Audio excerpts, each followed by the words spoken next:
اعوذ باللہ من الشیطان الرجیم، بسم اللہ الرحمن الرحیم۔ السلام علیکم، 9th کلاس، کیسے ہیں سب بچے؟ اللہ تعالیٰ آپ کو ہنستا مسکراتا رکھے، زندگی میں کامیاب و کامران کرے۔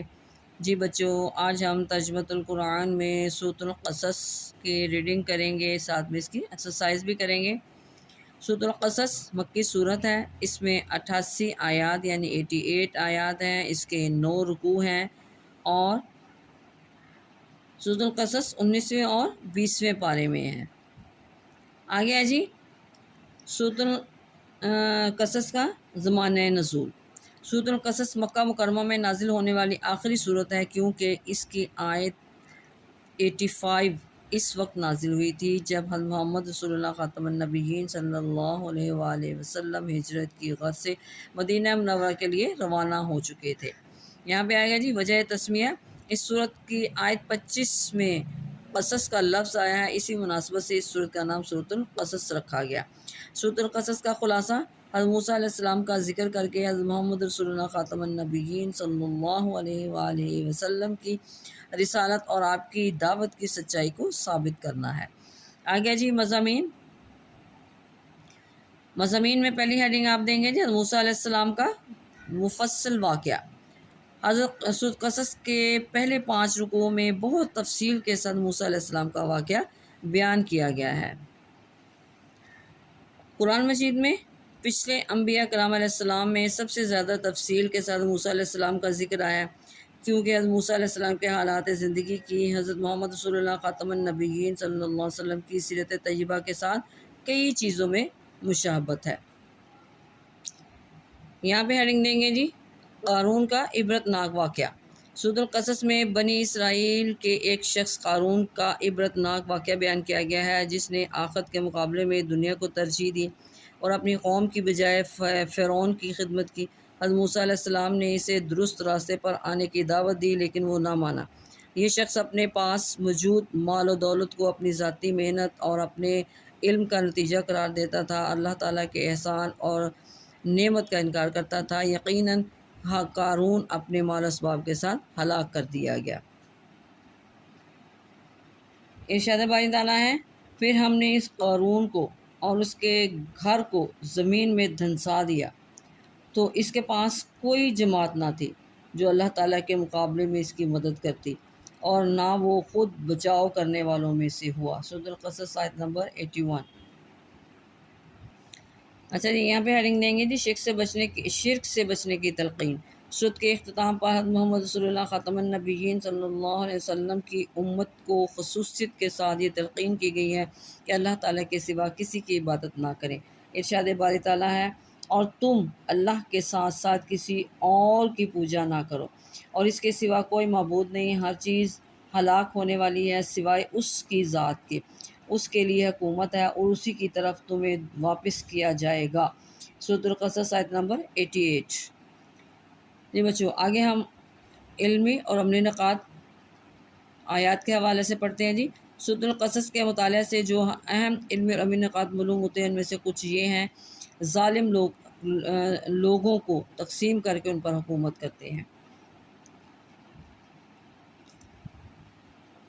ارشاد باری تعالیٰ ہے، بے شک فرعون زمین میں سرکش تھا اور اس نے وہاں کے لوگوں کو گروہوں میں تقسیم کر رکھا تھا۔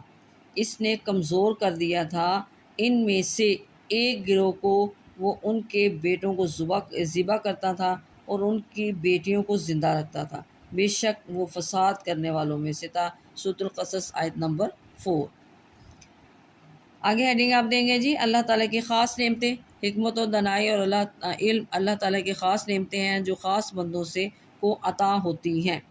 ارشاد باری تعالیٰ ہے، اور جب موسیٰ علیہ السلام اپنی جوانی کو پہنچے اور جسمانی اعتدال پر آ گئے تو ہم نے انہیں حکمت اور علم عطا فرمایا، اور ہم نیک لوگوں کو اسی طرح بدلا دیتے ہیں۔ سورۃ القصص آیت نمبر 14۔ آگے جی ہدایت کی توفیق۔ ہدایت صرف اللہ تعالیٰ کی توفیق سے حاصل ہوتی ہے، اس لیے ہمیں اللہ تعالیٰ کی ہدایت کی دعا کرتے رہنا چاہیے۔ ارشاد باری تعالیٰ ہے، بے شک ہم خاتم النبیین صلی اللہ علیہ وسلم ہدایت کی توفیق نہیں دے سکتے۔ ہدایت کی توفیق نہیں دے سکتے، جس کو آپ پسند کریں، لیکن اللہ تعالیٰ جسے چاہتا ہے ہدایت کی توفیق عطا فرماتا ہے، اور وہ ہدایت پانے والوں کو خوب جانتا ہے۔ سورۃ القصص آیت نمبر 56۔ اب یہاں پہ ہیڈنگ دیں گے ہم ہمیشہ باقی رہنے والی نعمتیں۔ دنیا کی نعمتیں اور ساز و سامان آخرت کی بہترین اور ہمیشہ باقی رہنے والی نعمتوں کے مقابلے میں کوئی حیثیت نہیں رکھتی۔ ارشاد باری تعالیٰ ہے، اور تمہیں جو چیز بھی عطا فرمائی گئی وہ تو دنیاوی زندگی کا سامان ہے اور اس کی زینت ہے، اور جو اللہ کے پاس ہے وہ بہتر اور باقی رہنے والا ہے، کیا تم سمجھتے نہیں؟ آیت نمبر 60۔ اب یہاں پہ ہیڈنگ دیں گے جی دن اور رات کی تقسیم۔ اللہ تعالیٰ نے ہمارے لیے دن اپنا فضل یعنی رزق تلاش کرنے اور رات آرام کرنے کے لیے بنائی ہے۔ ارشاد باری تعالیٰ ہے، اور اس نے اپنی رحمت سے تمہارے لیے رات اور دن بنائے تاکہ تم رات میں آرام پاؤ اور تاکہ تم دن میں اپنے رب کا فضل یعنی رزق تلاش کرو اور تاکہ تم شکر ادا کرو۔ سورۃ القصص آیت نمبر 73۔ اگر جی علم پر اترانے کا انجام، ہمیں اپنے علم اور صلاحیتوں پر اترانا نہیں چاہیے کیونکہ یہ سب اللہ تعالیٰ کا فضل ہے۔ ارشاد باری تعالیٰ ہے، قارون نے کہا یہ سب کچھ مجھے دیا گیا ہے اس علم کی بنا پر جو میرے پاس ہے، کیا وہ نہیں جانتا کہ بے شک اللہ ہلاک کر چکا ہے اس سے پہلے بہت سی امتوں کو جو قوت میں بھی اس سے کہیں زیادہ سخت تھی اور جمعیت کے اعتبار سے بھی کہیں بڑھ کر تھی۔ سورۃ القصص آیت نمبر 78۔ اگلی ہیڈنگ ہے جی ہلاکت اور بربادی کا سبب۔ اللہ تعالیٰ کو ناراض کر کے کمایا ہوا مال ہلاکت اور بربادی کا سبب بنتا ہے۔ ارشاد باری تعالیٰ ہے، پھر ہم نے اس قارون کو اس کے گھر کو زمین میں دھنسا دیا تو اس کے پاس کوئی جماعت نہ تھی جو اللہ کے مقابلے میں اس کی مدد کرتی، اور نہ وہ خود بچاؤ کرنے والوں میں سے ہوا۔ آیت نمبر 81۔ اب یہاں پہ آپ ہیڈنگ دیں گے پرہیزگاروں کا انجام۔ آخرت کا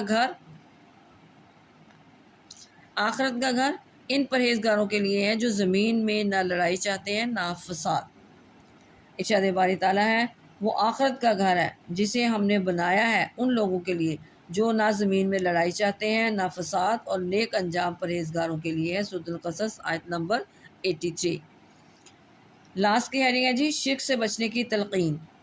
اللہ تعالیٰ کی ذات کے سوا ہر چیز ہلاک ہونے والی ہے، ہمیں شرک سے بچنا چاہیے، صرف اسی کی عبادت کرنی چاہیے۔ ارشاد باری تعالیٰ ہے، اور تم اللہ کے ساتھ کسی اور معبود کی پوجا نہ کرو، اور اس کے سوا کوئی معبود نہیں، ہر چیز ہلاک ہونے والی ہے سوائے اس کی ذات کے، اسی کے لیے حکومت ہے، اسی کی طرف تمہیں واپس جانا ہے۔ سورۃ القصص آیت نمبر 88۔ جی بچوں، یہ تھی ہماری ریڈنگ۔ اب ہم اس کی ایکسرسائز دیکھ لیتے ہیں۔ جی بچوں، اب ہم اس کی ایکسرسائز دیکھتے ہیں۔ سو جواب کی نشاندہی کیجیے۔ حضرت محمد رسول اللہ خاتم النبیین صلی اللہ علیہ وسلم کی سیرت طیبہ مشابہ ہے حضرت نوح علیہ السلام سے، حضرت موسیٰ علیہ السلام سے، حضرت ابراہیم علیہ السلام سے، عیسیٰ علیہ السلام سے، تو اس کا صحیح آنسر کیا ہے؟ حضرت موسیٰ علیہ السلام سے۔ قارون کا تعلق تھا بنی اسرائیل سے، قوم عاد سے، قوم لوط سے، قوم سمود سے، تو اس کا صحیح آنسر کیا ہے؟ بنی اسرائیل سے۔ قارون اپنے مال و دولت کو نتیجہ قرار دیتا تھا اللہ تعالیٰ کے فضل کا، فرعون کی مہربانی کا، موسیٰ علیہ السلام کی دعاؤں کا، ذاتی محنت اور علم کا، تو اس میں صحیح آنسر کیا ہے؟ ذاتی محنت اور علم کا۔ آگے جی مکہ مکرمہ میں نازل ہونے والی آخری صورت ہے سورۃ النبأ، سورۃ حج، سورۃ قصص، سورۃ عنکبوت۔ صحیح آنسر کیا ہے؟ سورۃ القصص۔ ہدایت حاصل ہوتی ہے علم حاصل کرنے سے، سفر کرنے سے، مال خرچ کرنے سے، اللہ تعالیٰ کی توفیق سے، تو اس کا صحیح آنسر کیا ہے؟ اللہ تعالیٰ کی توفیق سے۔ جی فرسٹ شارٹ اس کا ہے جی سورۃ قصص کو یہ نام کیوں دیا گیا؟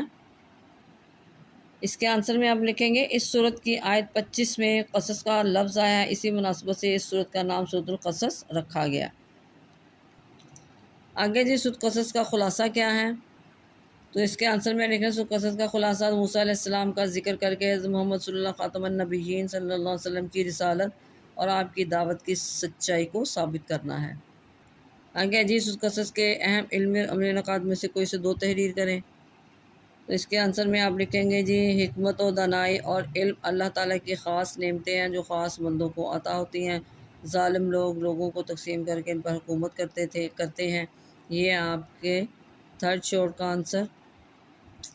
آگے جی قارون کے بارے میں آپ کیا جانتے ہیں؟ تو اس کے آنسر میں لکھیں گے جی سورۃ قصص میں بنی اسرائیل کے ایک شخص قارون کا عبرت ناک واقعہ بیان کیا گیا ہے، جس نے آخرت کے مقابلے میں دنیا کو ترجیح دی اور اپنی قوم کی بجائے فرعون کی خدمت کی۔ تو موسیٰ علیہ السلام نے اسے درست راستے پر آنے کی دعوت دی لیکن وہ نہ مانا۔ یہ شخص اپنے پاس موجود مال و دولت کو اپنی ذاتی محنت اور اپنے علم کا نتیجہ قرار دیتا تھا اور اللہ تعالیٰ کے احسان اور نعمت کا انکار کرتا تھا۔ یہ نتیجتاً قارون اپنے مال و اسباب کے ساتھ ہلاک کر دیا گیا۔ یہ فور شورٹ کا آنسر۔ جی بچوں، آج ہم نے سورۃ القصص اس کی ریڈنگ بھی کی، اس کے ایکسرسائز بھی کی۔ اس کو آپ نے اچھی طرح یاد کرنا ہے، اپنی دعاؤں میں یاد رکھیے گا۔ اوکے، اللہ حافظ۔